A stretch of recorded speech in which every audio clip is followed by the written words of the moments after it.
They abandoned a poor girl in a sack to die, but the cowboy's daughter whispered, "Papa, she's my mama."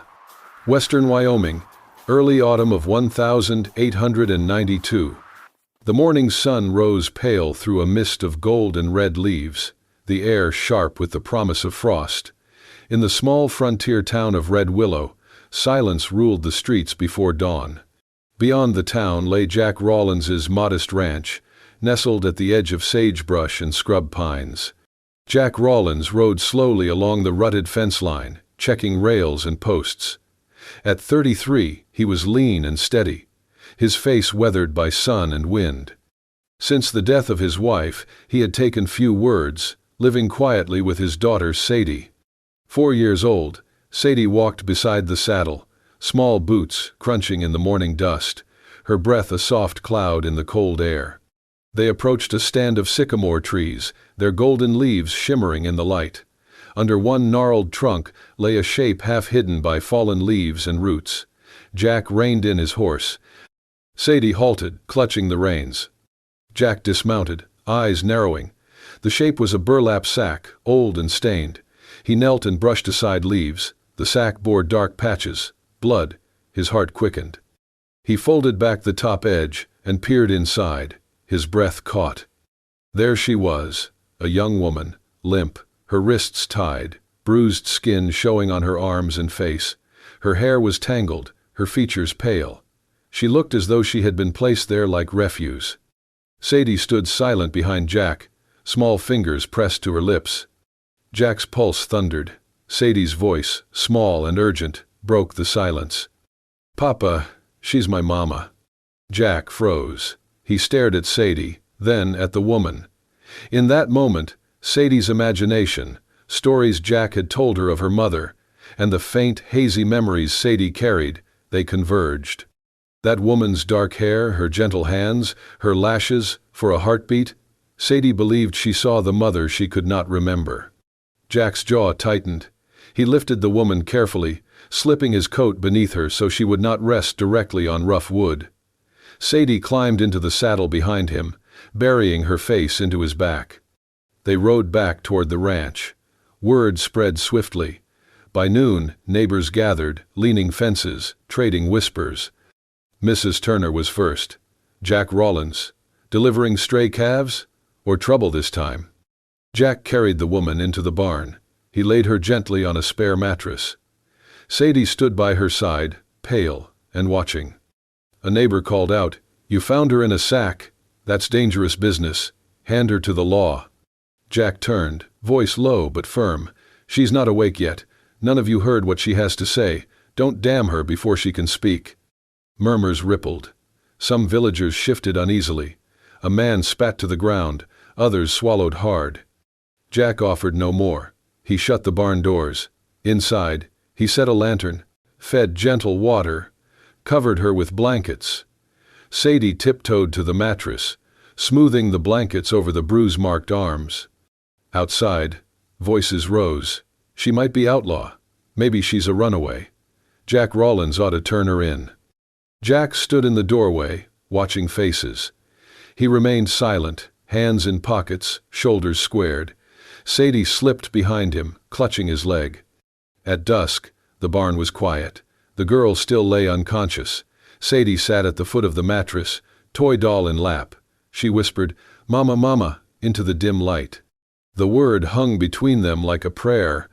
Jack paced among stalls, listening to wind-rattling boards. He would not summon the sheriff yet. He would protect her until she woke. The townsfolk would judge. Rumors would roam. But tonight, in the shadow of the sycamore grove, a broken girl lay safe under his roof, not as a burden, but as a human, in need of mercy. Western Wyoming, 2 days later. The quiet of Jack Rawlins's ranch had been broken by murmurs and boots crunching the gravel path. A dozen townsfolk stood outside the gate, faces pinched with concern and suspicion. Some leaned on fence posts, others held their arms crossed over thick coats. At the center stood Deputy Harmon, his hat low over his eyes, mouth set in a hard line. "You need to let us take her, Jack," he said. "A girl shows up in a bloody sack, beaten half to death, and now she's lying under your roof. That's a whole heap of trouble for one man and a child." Jack stood tall on the porch, arms folded. His eyes were quiet, unreadable.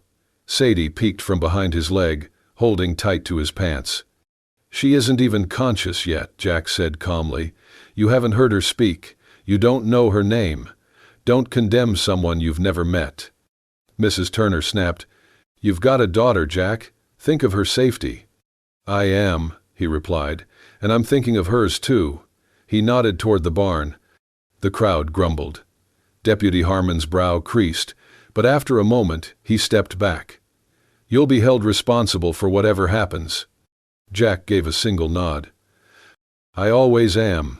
Inside the barn, quiet returned. The girl still lay pale and still on the mattress. Jack had moved to the corner near the stove. A gentle fire glowed, and the scent of warm broth filled the air. Jack sat beside her with a damp cloth, wiping her brow in silence. Sadie stood at the edge of the cot, her doll in hand. That evening, the girl stirred. She gasped and bolted upright, eyes wide with terror. Her hands clutched the blanket as if it were armor. When she saw Jack, she shrank back, breathing fast and shallow. "Hey, hey," Jack said softly, holding up both hands. "You're safe. No one here's going to hurt you." She looked between him and Sadie, confusion clouding her bruised face. Her mouth opened, but no words came. Her lips trembled. Jack reached into his coat pocket and drew out a folded cloth, pale blue, with worn stitching. He held it out. "My wife used this," he said, "before she passed. It's clean, soft, like peace." He placed it near her, not forcing it. "You don't have to remember everything. Just remember this: you're alive. That's what matters." The girl took the cloth slowly, clutched it to her chest, and curled sideways on the bed. Jack stood and walked to the door, leaving Sadie behind. That night, Sadie sat beside the cot, legs tucked beneath her. The firelight flickered over the girl's face. Sadie leaned close, brushing a finger along the girl's sleeve. "Mama," she whispered, barely audible. "Mama, you're home now." The girl did not open her eyes, but tears shimmered at the corners. The next morning, the girl was awake. She still said nothing. Jack gave her space, leaving a tin mug of warm water by her side and a plate of soft bread. Sadie brought a small wooden brush and handed it up without a word. Later, as the sun slanted through the barn window, Sadie sat on the floor beside her and asked gently, "What's your name?" The girl shook her head. I don't know." Sadie looked at her hair, tousled and dark, catching the red of the firelight. "Rosie," she declared, "like the roses Mama used to press in her books. Your hair is just that color." The girl blinked, startled. "Rosie?" Sadie nodded. "Yes, Rosie." Jack, overhearing from the doorway, didn't argue.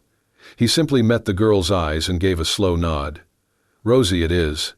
That night, as the fire burned low and the wind whispered outside, Rosie lay on her side with the blue handkerchief tucked beneath her cheek. Beside her, Sadie curled up with her doll and whispered again, "Mama." Rosie let the tears fall silently into the pillow. She did not correct her. Western plains stretched gold under a sky the color of old tin. Jack stood beside a chestnut mare named Clover, reins loose in his hand. Rosie hesitated by the barn door, arms crossed, one foot drawing quiet circles in the dirt. "You don't have to," Jack said gently, nodding toward the saddle. Rosie shook her head. "No, I want to." The bruises on her face had faded to soft yellow. Her eyes still held shadows, but she stepped forward. Jack helped her mount slowly, steadying her leg. "That's it," he murmured. "Let her feel you, not fear you." He walked beside her as Clover moved at a careful pace. Rosie gripped the pommel tight at first, knuckles white, but after a few minutes, her fingers relaxed. The first week, they stayed close to the paddock.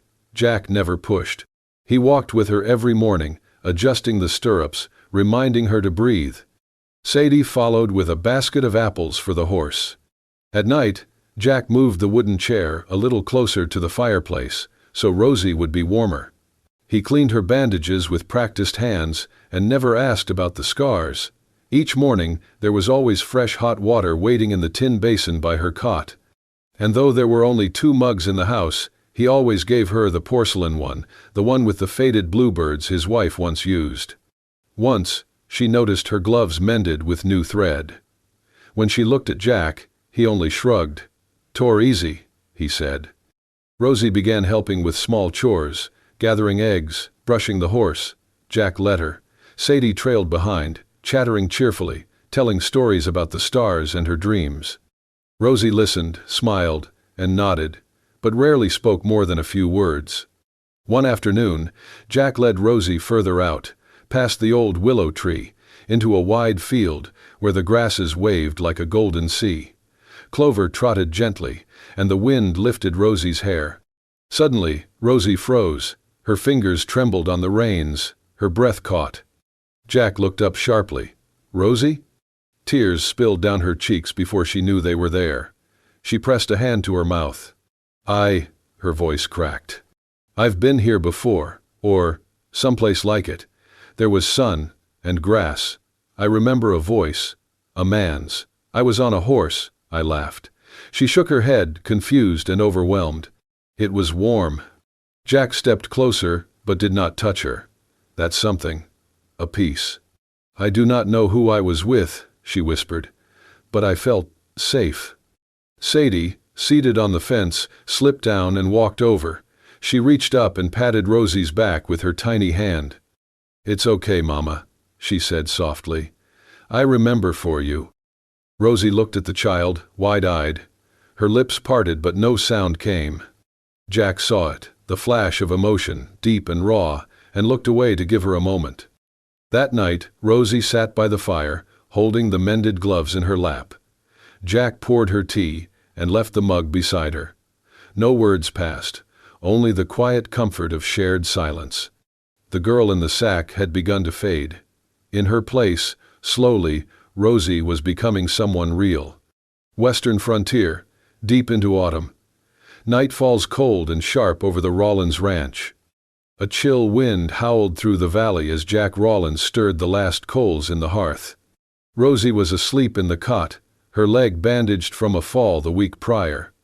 Sadie, curled beside her, had long drifted into dreams, her little hand still resting gently on Rosie's wrist. Then came the knock. Sharp, steady, not frantic, not hesitant. Jack moved to the door, revolver holstered at his side, and opened it just a crack. A tall man stood on the porch, coat flecked with dust, a polished silver star glinting on his chest. "Evenin'," the man said. "Name's Darius Finch, detective out of Cheyenne." Jack didn't move. "What brings a city badge out this far?" "I'm looking for someone. A young woman, name unknown. Escaped a children's home 2 weeks ago after it burned to the ground. They say she might have had something to do with it." Jack's gaze stayed steady. "Lots of women pass through these parts. Don't make them criminals." The detective's smile didn't reach his eyes. "This one's different," she ran. "That says something." Jack grunted. "It says she was scared." "Maybe." Finch stepped closer. "Or maybe she's hiding something worse." Jack didn't flinch. "If you've got a name or a face, come back in daylight. Not tonight." Finch narrowed his eyes. "I hear she's injured, taken in by a rancher, a widower with a daughter." His gaze flicked past Jack into the dim cabin behind him. "That wouldn't be you, would it?" Jack's jaw tightened. He didn't answer. Finch gave a cold smile and tipped his hat. "I'll be back. With a warrant, if I must." Then he turned and vanished into the trees. Jack closed the door and bolted it. Behind him, Rosie stirred in the cot, her brow damp with sweat. "What was that?" she whispered, voice fragile. "Nothing you need to worry about," Jack replied, but his voice held an edge. The fire hissed in the hearth.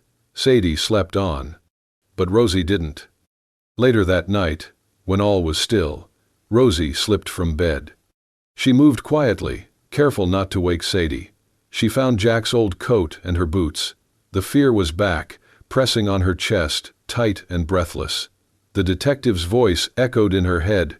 She stepped outside into the night. The air was biting cold. The stars shimmered high above. She didn't know where she was going, only that she couldn't stay, couldn't risk putting Jack or Sadie in danger. Behind her, Sadie woke.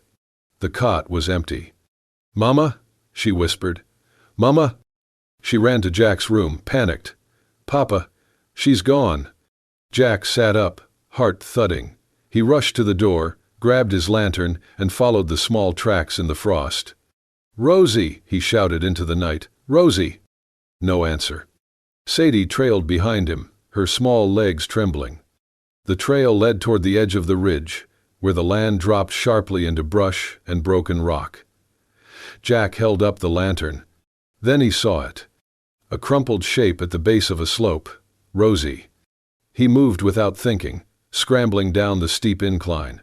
Rosie was unconscious, her leg bent at an unnatural angle. Dirt streaked her face, her breathing was shallow. He knelt, gently gathering her in his arms. Her body was ice cold. Sadie sobbed at the top of the hill. "Mama, please come back." Jack looked up, then called softly, "Stay there, Sadie. I'll bring her back." It took nearly an hour to carry Rosie up the slope. Jack's muscles ached, but he didn't stop. Back at the ranch, he laid her by the fire and covered her in every blanket he could find. Sadie crawled beside her, holding her hand tightly. Rosie stirred once, eyelids fluttering. "I'm sorry," she whispered, barely audible. Jack brushed her hair back. "Don't be," he said. "You came back. That's enough." Sadie leaned close, her voice soft.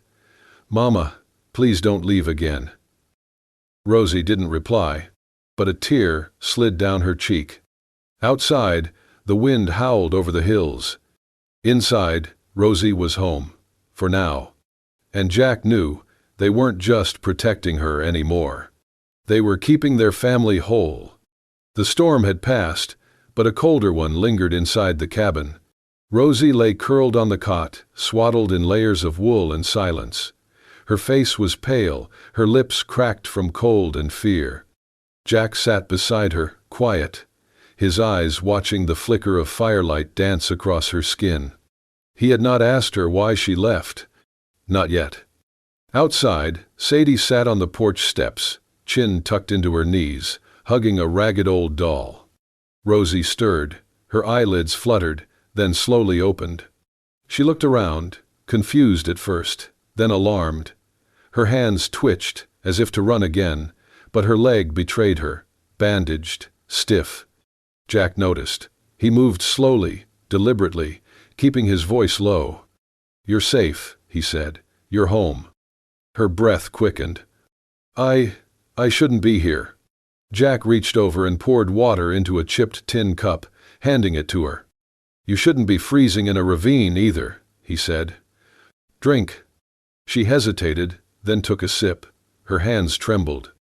Jack set the cup down. Then he leaned back in the old wooden chair beside her. "I don't know what they said to you," he began, "or what you believe about yourself, but I saw what you did." Rosie looked up, her eyes wary. "What do you mean?" Jack folded his arms. His voice was soft, but certain. "That night before you left, the creek swelled from the storm. One of the colts got out, fell in, you dragged it out, risked your own life, your bad leg and all." Rosie's mouth parted in disbelief. "I saw it," Jack continued. "I was up near the shed. You didn't know anyone was watching." He paused, then said, "If you're a bad person, then you're the first bad person I've ever seen risk their neck to save a drowning horse." Rosie's lips trembled. She turned her face away, ashamed. A tear rolled down her cheek. Jack leaned forward, gently dabbing the tear with a soft handkerchief, the same one his late wife once used. "I don't care who you used to be," he said. "All I know is, you're the one my daughter trusts." His voice cracked slightly on that last word. Rosie began to cry in earnest, quiet, choking sobs that shook her frame. Jack didn't stop her. He just sat there, steady as the old pine walls around them. Moments later, tiny footsteps padded across the floor. Sadie stood near the edge of the cot, holding the worn doll in both hands. Her voice was timid. "Mama," She told me to give this to you." Rosie blinked through tears, confused. Sadie walked closer, lifting the doll with great care. "My mama," she said softly. "Before she went to heaven, she said one day I should give this to someone brave and kind." Rosie reached out, almost afraid to touch it. Her fingers grazed the fabric, old but clean. Her breath caught in her throat. Sadie leaned in, hugging her gently. "That's you." Rosie wrapped her arms around the child, clutching her and the doll to her chest. "I don't deserve this," she whispered. Jack's voice answered from the chair.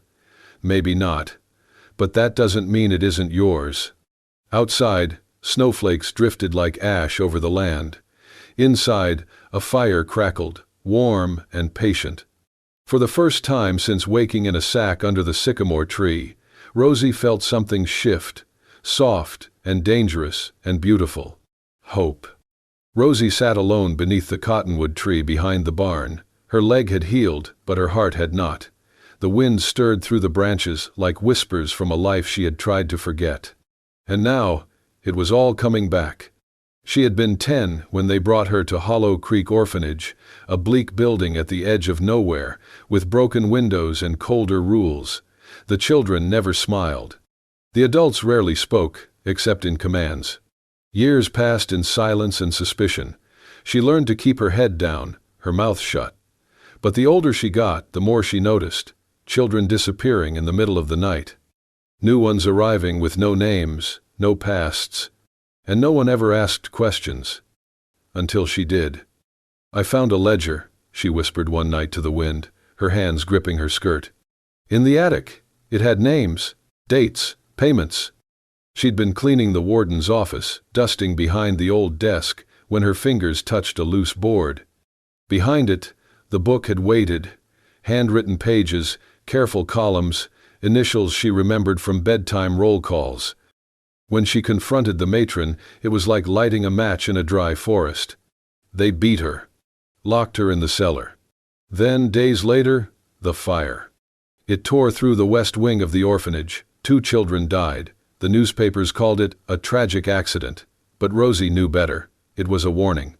She had buried the ledger at the base of an old tree, a twisted sycamore just beyond the fence. Then she ran. But they found her. "They thought I'd died," she murmured, voice shaking.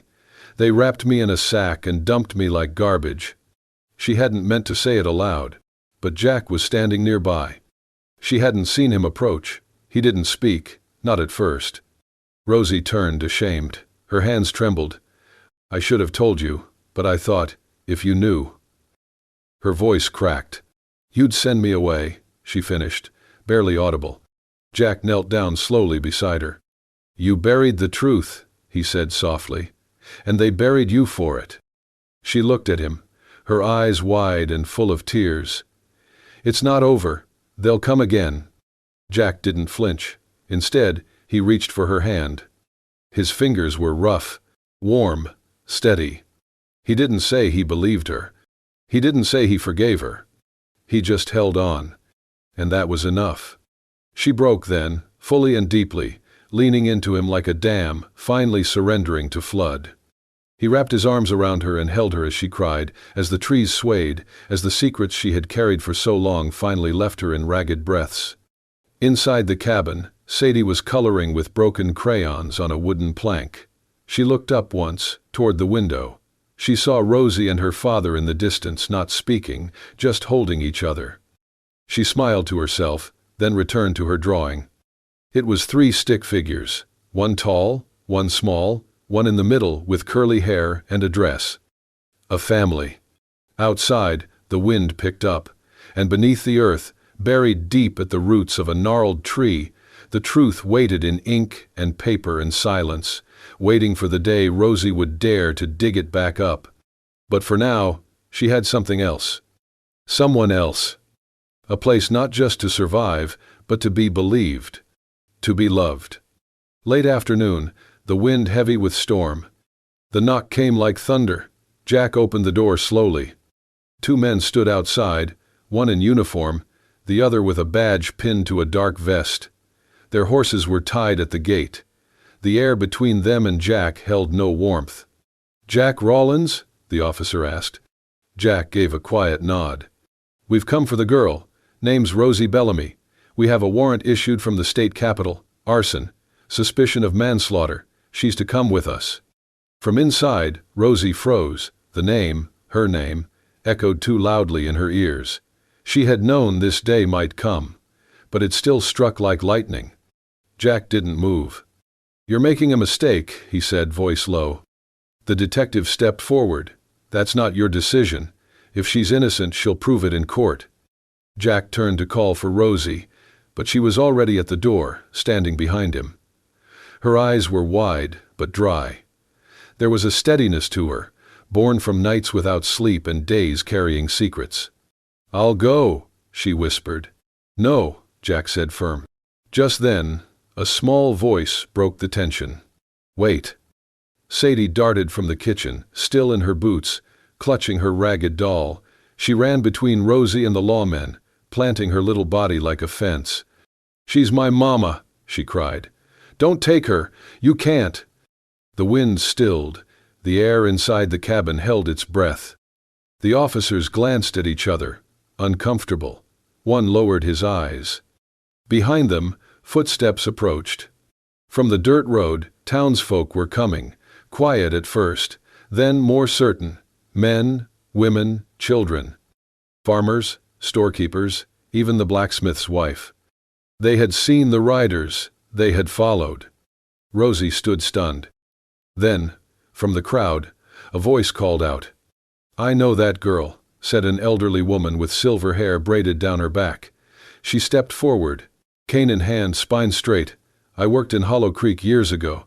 I know what they did." She pointed a finger at the detective. "That child is telling the truth."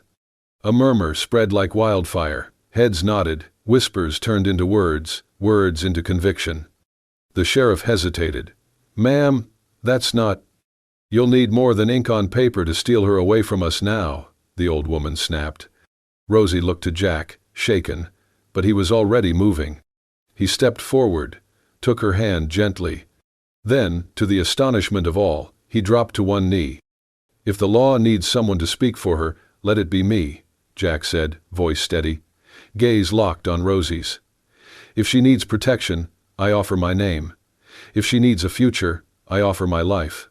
He pulled from his vest pocket a ring, simple, silver, worn with time. "I'm not asking because of duty. I'm asking because I want this. I choose you." The sun broke through the clouds in that instant, soft gold spilling over the hills. Rosie blinked back tears. The world around her fell away. In the center stood Jack, on one knee. Sadie beside him, still gripping her doll, the town watching, and the law waiting. She nodded. "Yes," she whispered. The crowd exhaled. Someone clapped. A cheer began, cautious but rising. Even the officer cracked a small smile. Sadie beamed. "See? She's ours." And that was how they stood, not as fugitives, but as a family, held together by more than names or records or laws. They were a family by choice, by love. By one brave little girl who had whispered the truth loud enough for everyone to hear. The winter passed with quiet resolve. Snow melted slowly from the ridges, and green buds peeked through the earth like hope returning after exile. Rosie had been cleared. The investigation exposed layers of corruption at the Hollow Creek home. Witnesses came forward. The names she had buried beneath an old sycamore tree, names in that leather-bound book, matched the missing, the lost, the silenced. No one called her a liar anymore. And when the frost finally broke, Jack Rawlins built a small arbor atop the hill behind the ranch, near the same sycamore where it had all begun. It was Sadie's idea. "This is where she came back to life," she said, eyes shining. So it was settled. The wedding would be there. On the morning of the ceremony, the town rose early. Someone brought quilts, another strung up wildflowers on a rough wooden arch. The blacksmith carved 2 simple benches. Even the preacher hiked up the slope, Bible in one hand, cane in the other. Rosie stood at the base of the hill, breath caught in her throat. Her dress was plain, cotton, ivory, sewn by hand with care. It had no lace, no train, but it shimmered in the sun like river water. Her hair was braided down her back. No veil. Just honesty. Sadie stood beside her, holding a bouquet of wild daisies and goldenrod. Her little boots kicked dust, too excited to stand still. "You ready, Mama?" she asked. Rosie looked at her, heart full. "Yes, baby, more than ever." They walked up together, hand in hand. Jack waited beneath the sycamore, in his best shirt, hat pressed to his chest. His eyes never left Rosie. The preacher raised his voice above the soft wind. "Marriage," he said, "is not the union of two perfect people. It is the promise of two imperfect hearts to stay when storms howl and rivers rise. It is standing firm, side by side, when the world says, 'Run.'" He looked at Rosie, then at Jack. "I ask you now, do you choose this life, this bond, this love?" "I do," Jack said. "I do," Rosie echoed, voice steady. The preacher nodded. "Then by the strength given me, and the truth lived between you, I pronounce you husband and wife." Jack stepped forward, cupped Rosie's cheek, and pressed a kiss to her forehead. "You didn't just survive," he whispered, voice rough with emotion. "You brought us back to life." Tears brimmed in her eyes. Sadie cheered, leaping into their arms. The crowd clapped. Some wiped their eyes. Others laughed softly. The wind swirled through the grass like a hymn. Later that afternoon, the three of them rode together down the hill. Rosie sat behind Jack, arms wrapped around him. Sadie sat on her own little pony beside them, giggling with delight. "Mama," she called, "let's race." Rosie laughed, sunlight in her voice. "All right, sweetheart, but don't go easy on me." The horses thundered into the field, past fences and flowers, through the open land where love had taken root. The past was not forgotten, but it no longer held them. Together, they galloped toward the future, toward spring, toward the promise of every sunrise yet to come. If Rosie, Jack, and little Sadie's story touched your heart, don't let it end here. Drop a comment below. What did you feel when Sadie whispered, "Mama"?